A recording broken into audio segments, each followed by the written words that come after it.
Hello, everybody. Buddy Webb, Midland, Texas. I got an interesting story for you. Come from a Facebook post this morning. I think I'll probably name it Mark Sandman Jones because that was the name this guy gave me in these emails. And basically, what's happened is 2017. I got blocked off Facebook after I posted a video called Killing One Homeowner After Another. I believe it was by Mark Sandman Jones and his gang of friends or whatever.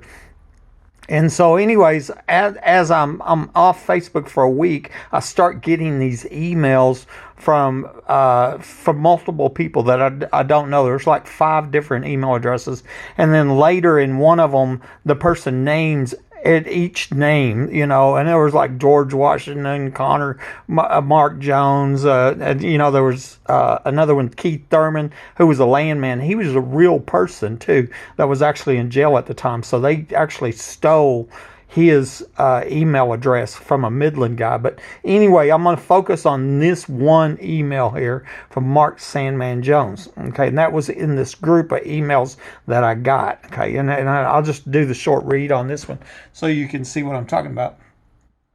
And in September 2017, a guy named Mark P. Jones contacted me via email, and he wanted me to meet them at the Hilton so they could provide me evidence to prove my story and pay me what they felt like what I deserved after being crippled for life from a home invasion and failed murder attempt. He said his nickname was Sandman Jones, which made me wonder if he was connected with fracking sand and oil field drilling. That would just make sense in this area.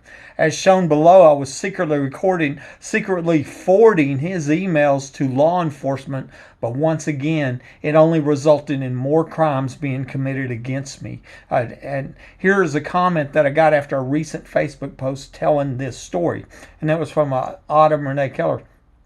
She said, "Good thing you weren't so desperate for justice that you fell into their trap. Keep staying safe and question any people." And what she's saying was, this guy wanted me to meet them, which seems dangerous. I didn't meet them. Anyways, I wrote back and I said, "Thank you, Autumn." What Mark didn't know was that I was sending his incriminating emails to then Chief of Police Bryce Robinson, the Department of Justice, the Inspector General, and Major Clayton McGee, who's over the Texas Rangers for this area. I had hoped that legitimate law enforcement would see this guy trying to buy my silence to cover up crimes and murders. I'm so sick of this police corruption because I think we all know that they didn't wake up crippled with armed and dangerous criminals in their home, and they're allowing these crimes against me and many other innocent law-abiding citizens. And I strongly believe that, whether it's the mayor, the city council, the sheriff, the chief of police, Texas Rangers, the FBI, or whoever else is in authority, or even the press. I don't think they're having their homes invaded with armed and dangerous secret police protected killers, right? It's the rest of us. It's myself and I've already identified 45 other homeowners reporting people in the attic, and I'm ambushed and shot with my phone lines cut and burglar alarms going off in my attic. These are dangerous criminals. I mean, I don't know how you get more dangerous, but like I said, it's not a problem if you're the chief of police and nobody's breaking in your home and they're not taking pop shots at you and your family. It's only the citizens that you're supposed to protect is who's being murdered in our homes. And and I fully believe they murdered the guy that lived here before me. They're killing one homeowner after another. Anyways, here's one of the emails that we're talking about, because what I'm saying is that, I was getting these emails, okay? And this one was from Mark P. Jones. It was dated September 15th, 2017 at 10:02 p.m. And, he goes on, and some of this is just, it doesn't even make sense. Lance was killed in Syria. He's talking about Lance Eggleston there. Lance is the guy that wrote me. He's a local guy here in Midland that says, "We have access to your residence at all times. Nobody will ever believe your story. You will be silenced, not if, but when." That was I have a print screen of Lance, and I wrote back and said, "When are you going to murder me, Lance?" Obviously, Lance knows about the underground access to this home and the murder attempt and all that. But anyway, here this Mark P. Jones saying Lance is in Syria or something, which I don't know Lance, but I don't believe that's true. Whatever. Okay, but I want to go on to what I did key on here is he wrote, "Do you watch much of the Kansas City Chiefs? Great football team. They're nothing like the Cowgirls of Dallas, Texas." So he's a Kansas City Chiefs fan, and he hates Dallas. Okay, so we got that much, and then the other part here I keyed on is, so when I was going to medical school back in the early '70s, after my time working overseas for the company during wartime, that'd be Vietnam, I was taught how to fake X-rays and mimic or maneuver or whatever bone structure to look different. Basically, he said he was saying this is where he learned to fake X-rays. Well, I find that very, very interesting. Because I have proof that my X-rays were fake, and I also found a Kansas City Chiefs cap under the cabinet from where I was ambushed and shot. I believe it was left by the people that covered that up while I was in the hospital right after they'd ambushed and shot me from it. Okay, so I replied back to Mark. Okay, I'm gonna show you right here where I did a reply back, and then see that BCC right there, a BCC price, BCC ask DOJ, BCC, that's blind carbon copy. What that means is I'm sending emails to the Chief of Police, Price Robertson, the Department of Justice, the U.S. Inspector General, and Major Clayton McGee with the Texas Rangers, and Mark doesn't know it. Okay, so it's blind carbon copying. So I'm copying law enforcement on this email so they can see what I'm seeing, that Mark here is bragging about knowing how to fake X-rays, and he's a Kansas City Chiefs fan, and he's wanting to meet me. Okay, he's wanting to meet me at the Hilton, and they're going to pay me what they think that I deserve, and all this other. There's a series of emails, and so I replied back. But what I was showing here, and this was because of that comment I got. This is where the email addresses that I blind carbon copied law enforcement on, and so with the hope that hey, they're going to follow this up. We'll track down Mark P. Jones and find out what Mark P. Jones knows about rigging homes all over the country and the capital murders that are going on, the secret police, doctors faking X-rays, all the many other crimes. Okay. So here's some of my follow-up comments here. I said, notice that Mark P. Jones mentioned that he was a Kansas City Chiefs fan, and I found a Kansas City Chiefs cap under the cabinet where the now removed trapdoor was located and where I'd been ambushed and shot from. Obviously, it was left there by the people who poured concrete and covered this up while I was in the hospital. I wonder if this cap was left there by Mark P. Jones. And that cabinet is where we know the shot come from. We know that because, one, I wasn't shot with my gun. The proof, the evidence is irrefutable. I was not shot with my gun. We know where I was shot at. It was standing in front of that cabinet. And we know the direction of shot, because the shot come from under that cabinet. What it was that cabinet was a trap door to this house. The ex-wife already told me it was a trap door. Now I got people telling me there's $1 million underground homes here. Multiple people. I could go over and name them. There's half a dozen people documenting. One of them was running for sheriff, and tunnels and underground homes. I mean, it's a given that's here. So obviously this is where one of the trapdoor was, the hidden trapdoor was from where I was shot, and then whoever covered it up left this cap there, Kansas City Chiefs cap right there. Okay. And Mark P. Jones is a Kansas City Chiefs fan. So y'all can see why I would think that would be interesting. And then the second part was also notice that Mark P. Jones said he learned to fake X-rays during the wartime in the 70s. And I have proof that my X-rays were faked while I was at the hospital. I wonder if Mark P. Jones was involved in faking my X-rays to cover up this home invasion and failed murder. Here, I want to blow this up, which I did a minute ago. There's the Chiefs cap that was found under the cabinet. Kickboard was missing, shelf was missing, a door was missing. This whole, of course, when I moved in here, this, weird cabinet there with all the missing parts, I would have never suspected that under it, was a tunnel, 25 foot deep going down to $1 million underground homes where they were having oil show parties and murdering little girls that wouldn't prostitute with secret police there. I mean, who would think that, right? It was some cabinet wasn't put together right, and I didn't know why, Here, and so I'm gonna show you here on the proof of the faked X-rays. I have multiple proofs on the faked X-rays. You know, timestamps of the X-rays were before they were even ordered. That's another proof, and several other proofs. This one is showing the X-rays. This X-ray here, it's timestamped 9/28/2011. That's 4 months before the murder attempt. So this is my foot, and it shows what my foot looks like before the murder attempt, and it's here for reference, okay? And so what I want to show you, this is your calcaneus bone right here. This is your heel bone right here, your foot, okay? This is my foot. This is my heel bone. It was 4 months before the murder attempt. This X-ray has my name on it, and it's dated on the night of the murder attempt, 1/28/12, okay? But that's not my foot. And how do I know that's not my foot? The heel bone is gone. See the heel bone? No heel bone. Okay, you see the heel bone? Let me show you both of them side by side. Okay, and what they did is they took the X-rays of a guy that was shot with a shotgun, and they put my name on them. I mean, that's what happened. And why did they do that? They did that because I wasn't shot with a shotgun, but they were trying to say I was. I was shot with a handgun loaded with a special bullet that was a pellet-filled plastic tip bullet to make it appear that I was shot with a shotgun, but I wasn't. But this foot right here is not my foot because the heel bone's gone, and I have not had surgery yet. And the heel bone wasn't cut off for sure. You know, even the ER doctor stated I had a through and through gunshot wound that appeared to look like it come from a shotgun. He literally wrote that. And keep in mind that ER doctor, come to find out, was the brother-in-law of the ex-wife, you know, but that's what he said. It appears to come from a shotgun, and, you know, and that's what it was made to appear. And so that's just interesting. Mark P. Jones is taught how to fake X-rays, and I have absolute undeniable proof that my X-rays were fake. Also, Dr. Hinton stated on a radiological report, he compared my X-rays from 1/17/12 to 1/19/12, and he gave his write-up. But I was shot on 1/28/12, 11 days later.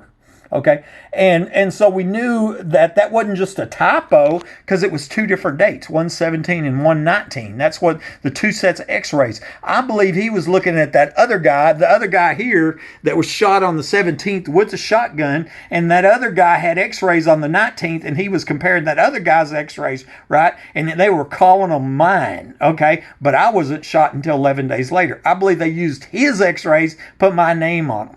Okay, and I'm gonna go ahead and move on to the next one. I overheard, and the reason that I'll forward this, that my emails from Mark P. Jones to then Chief of Police Price Robinson here in Midland, Texas.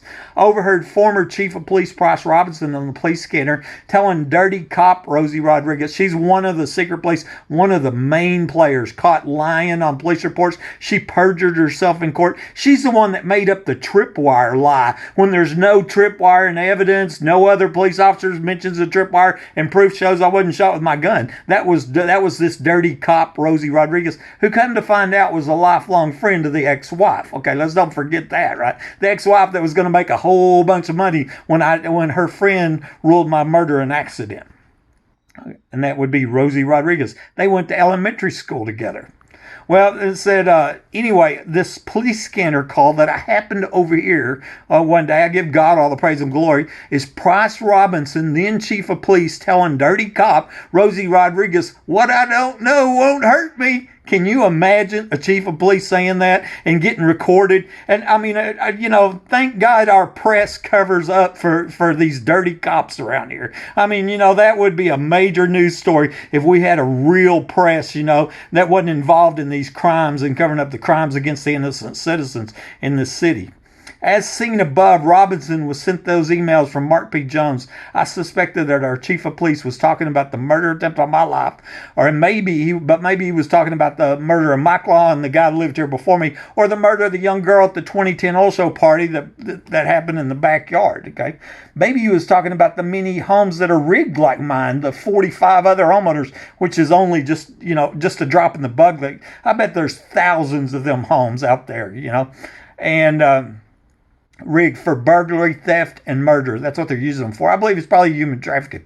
Maybe he was talking about the doctors who fake X-rays and then maim, mutilate, and dismember innocent crime victims, which is what happened to me. We'll listen to this. And keep in mind, this is the chief of police of Midland, Texas. What I don't know won't hurt There you go. Let's do it again. 14, that'll be no, because what I don't know will hurt me. Say, can you imagine? He's talking about murders and crimes and secret police and maiming and mutilation and whatever. Like, oh, don't tell me about crimes. I'm the chief of police, because if you tell me, I have to do something about it. You're right, because that's your job, right? The citizens like me are being hunted inside our homes, are looking for you to do something. Of course, he's no longer chief of police. Now we have Seth Herman, and all they did was replace one with another one, and it's pretty much. I got plenty of stories with Seth Herman as well. We can't seem to find a good cop. That's been the problem, and I believe that we have a lot of good police officers. I'm a lifelong supporter of law enforcement. I'd never have a felony in my life. And 28-year company man, homeowner, granddad, all that. And then I come over here to this lawlessness, And but I believe that we'll find out that he did know. And so let me move on here. The reason I sent the emails from Mark P. Jones to U.S. Inspector General Horowitz is because I'd been advised to contact the IG by former U.S. Congressman Mike Conaway. Okay, I called and sent around 100 emails without ever getting a reply back, and this was one of them, and that was the Inspector General, U.S. Inspector General Horowitz, who I think he's still the U.S. Inspector General. Come to find out, Conaway's late brother-in-law, John Lejeune, used to live across the street from my home before I lived here. I even wondered if that home was connected with the tunnel. So I'm wondering if that isn't the connection with Mike Conaway. And when I'm trying to call him and report these crimes of police corruption and if he had a personal connection because his brother-in-law used to live across the street from my home. Conaway announced his retirement at the end of July 2019, and 2 weeks earlier I had made a video of concrete being poured behind the Home Depot store, where it's believed a tunnel was located that was used for the oil show parties and murders. I had just been there with Homeland Security 2 weeks before that. These are other video stories I've got and lots of evidence backing this up. This is a letter from U.S. Congressman Mike Conaway after that from 2015, after I had spoke with him on a town hall meeting and told him about being, the secret police and being ambushed and shot, by my home. And he advised me that I contact the U.S. Inspector General and gave me the number. Okay, so that's what this is, an official letter from Mike Conaway. And keep in mind, his brother-in-law used to live across the street from my home. And that seems real interesting, doesn't it? Okay. And I contacted the IG over 100 times. That was one of them, and never got a reply back. And okay, here we go. The late brother-in-law of U.S. Congressman was John Lejeune, and he owned 3809 Fair Circle, which is a home across the street from my home, which is believed to have one of the 4 underground homes in the backyard where the oil show parties were going on. We ought to know that by now. And in my backyard, you go to Google Maps, and it's real easy to see where one of the 4 underground homes that multiple people have said was there. And that's where it's believed the oil show parties were going on, where that little girl was murdered in 2010, and a lot of the source of these many crimes. I suspect we probably have some multi-billion-dollar oil companies that don't want the public to find out they were having these sex parties underground, and a little girl was murdered there, and they're the ones that are contacting the chief of police and maybe the mayor or whoever, anybody in authority, and trying to get them to obstruct justice, right? To obstruct justice, so to cover up the crimes here. This here is my little small cul-de-sac, 9 homes. Each one of them is a home, okay? And I went and looked up the deed history, the previous owners. Obviously, somebody that used to live in these, in these homes in the past knows something about $1 million underground homes, tunnels, and all that, right? I mean, that's obvious. So this is a short list. Somebody on this list right here has information for capital murders, multiple capital murders, okay? And here's my home where I was ambushed and shot, okay? And it's showing me, and I got this information from the Midland County Appraisal District. You can go look it up yourself, and you can just look at the deed history. It's showing before me, Mike Lawhon lived here. Remember, he died the week before the 2008 oil show started. And see, then I transferred into town, and I was the next unsuspecting victim, okay? And I had no clue whatsoever. Would have never suspected this home was rigged, or that they've rigged many other homes, you know. But before that, this home was owned by Brandy Merrill, okay, and they sold it to the Lawhons in '06, okay, is what it's showing here. And then before that was Morris Kurt. He's a retired teacher, and he sold this to Brandy Merrill in 2003. And then the original homeowner is an engineer for Pioneer Oil Company named Offenberger, Randy Offenberger, and he got a sprinkler permit in 1985.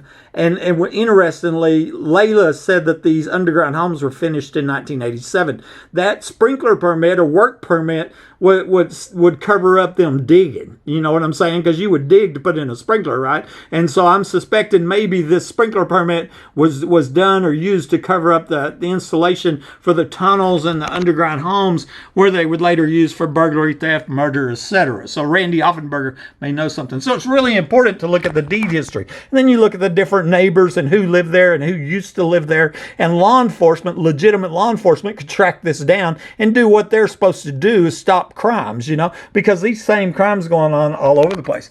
But notice I drew a line from here down to here, okay, and I connected Brandy Merrill with Daniel Price, because the person, Brandy, that used to own my home, she married Daniel Price, and they lived in this home when I moved in here. And this home is at 3809 Fair Circle. I call it the Conaway home because that's the home that the brother-in-law of Mike Conaway used to live in. And he's no longer alive, but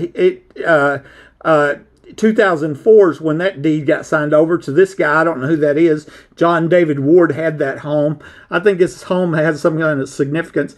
And then they sold it to Daniel Price. That's all before I got here. And like I said, and then Daniel and Brandy moved right before I was ambushed and shot. They moved in 2011. And I think they may know something about the underground homes, the rigging, and the crimes, etc. We're talking about capital murders, right? And then currently is Wilson family that lives there right now. Rachel Wilson, William Wilson.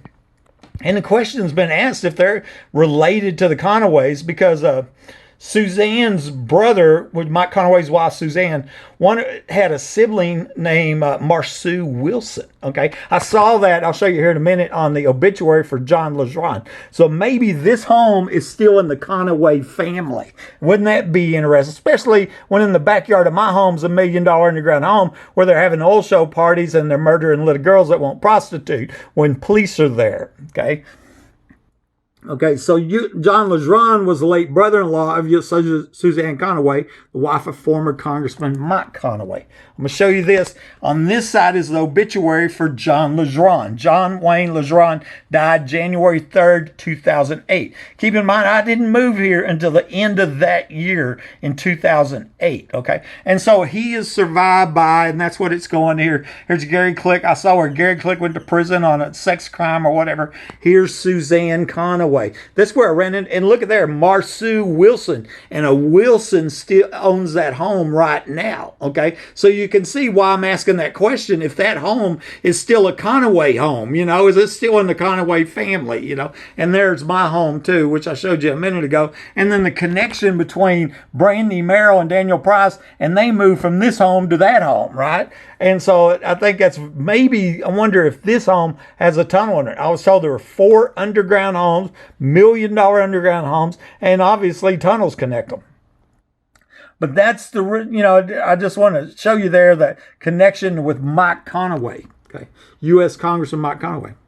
And Suzanne Conaway's late husband, Randy Kidwell, died on the famous Clayton Williams plane crash. Clayton Williams is a famous billionaire from Midland, Texas, oil man, okay?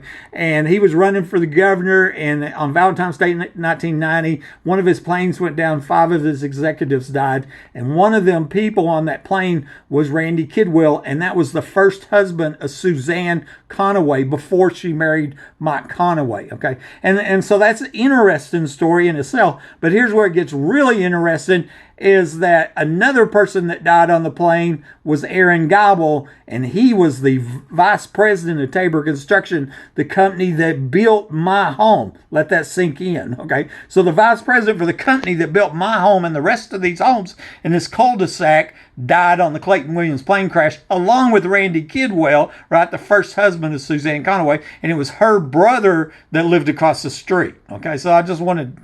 It's convoluted, but I'm trying to explain that. This happened while Clayton was running for governor of Texas. It killed 5 executives, and another one was Aaron Gobble, the vice president, Tabor Construction, that built the 9 homes in this cul-de-sac. So let me show you this. I'm just going to blow this up.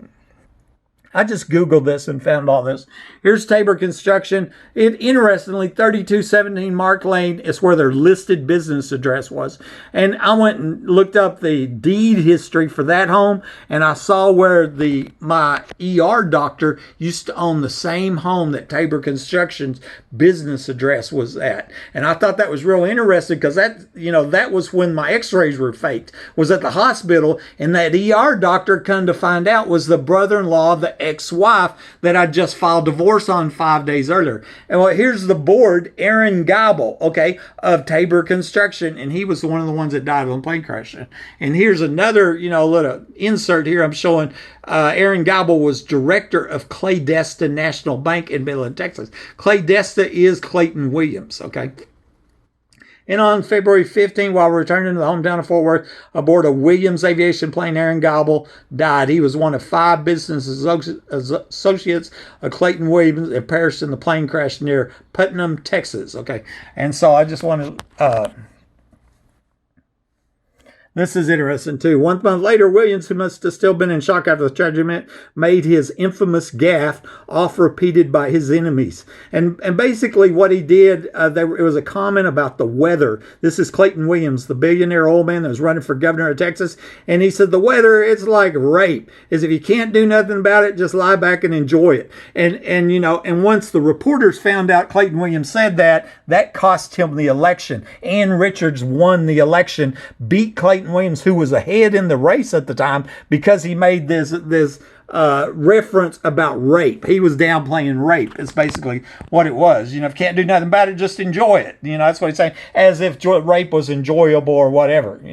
And Clayton Williams no longer alive. He died a year or 2 ago. But keep in mind, he sold his company for over $1 billion. Okay, and I highly suspect he knew something about these underground homes. Okay, candidate not aboard his plane crash killed, and this is an old newspaper clipping. Randy Kidwell, the first husband of Suzanne Conaway, and her brother-in-law lived across the street. Yeah, okay, and you see that where he'd been president. Kidwell had been president of Claydesta Communications, a long-distance firm started by Williams. Okay, so you can see the connection to my cul-de-sac back to this billionaire oil man, Clayton Williams. Aaron Gobble, president of Aaron Gobble, and worked, he was the director of Claydesta Bank, all working for Clayton Williams. Okay, and so I just want to show you all that. And then finally, because we want to get back to the main topic here, and the reason I sent Mark P. Jones incriminating emails to Major Clayton McGee is because he was the supervisor for Texas Ranger Jeffrey Strain.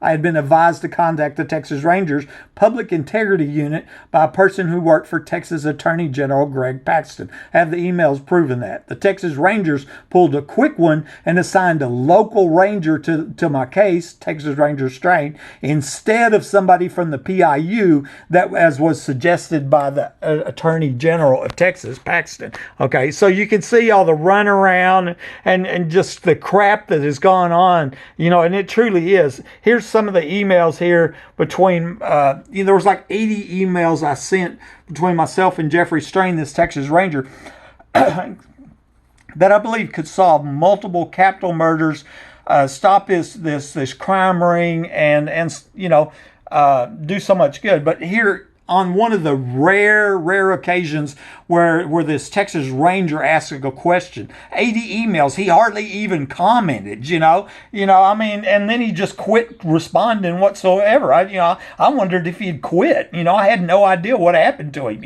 As far as I'm concerned, another dirty cop. And he writes me, Mr. Webb, how are they, the secret police, if you have identified them as Midland Police Department? And what he's talking about is the pictures of the secret police. police. There was 11 of them, okay? 2 of them we believed was Rosie Rodriguez and April Chandler because you could see their faces clear enough.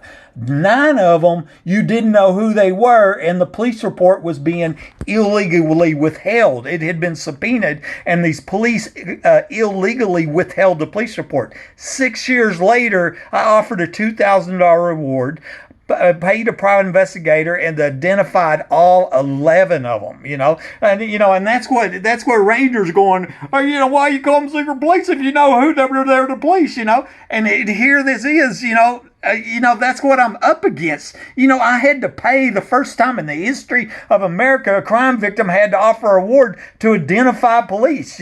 Why did I have to pay to identify police? Because they were hiding like criminals, because they were caught covering up capital attempted murder. That's why. Okay. I replied back. Okay. I said they earned the moniker secret police by their covert and illegal actions. The only reason that we knew they were in my home, still in evidence and staged on the crime scene, is because they accidentally started the security camera while trying to disable it on 3/15/18 on 1/29/12. Okay, now this is April 3rd, and that's in 2017. I didn't find out who the secret police were until 2018. So at this time, 9 of the 11 secret police were still secret. The first one that showed up at my house was a Martin County sheriff, was a sheriff from a whole nother county in Texas, minutes after I'd been ambushed and shot by surprise, premeditated home invasion, capital murder attempt, and a sheriff from a whole nother county shows up at my door, minutes after I crawled out. And I crawled out because my phone lines were cut, and, that is how just absurdly criminal what's going on here and the public corruption. The reason this post is because a Facebook friend, Melody Mustang McClinic from Carlsbad, at around the time that I'm sending emails about capital murders to the Texas Rangers, posts this on her Facebook. She says, I noticed there's an awful strain of judging going around. And then she has this little meme. This is Christian song. Don't judge somebody just because they sin differently than you, right? I notice that there's a strain of judging. Well, and never in my whole life have I ever heard of a strain of judging. I didn't know judging had strains, right? As far as I'm concerned, Melody Mustang McClintock was privy to my private communications with Texas Ranger Jeffrey Strain concerning capital murders. And now, they break in my home every day. They spy on me. They have my stuff hacked. That's what I'm saying right there. That's what I've been saying. This crime ring is doing this spying and hacking, and it don't matter if you're contacting law enforcement about capital murders. It don't matter if they get caught. It don't matter if they murder little girls that won't prostitute. It don't matter if there's 45 other homeowners reporting people in the attic. This is just kill and steal and kill and steal. Buddy Webb, Midland, Texas.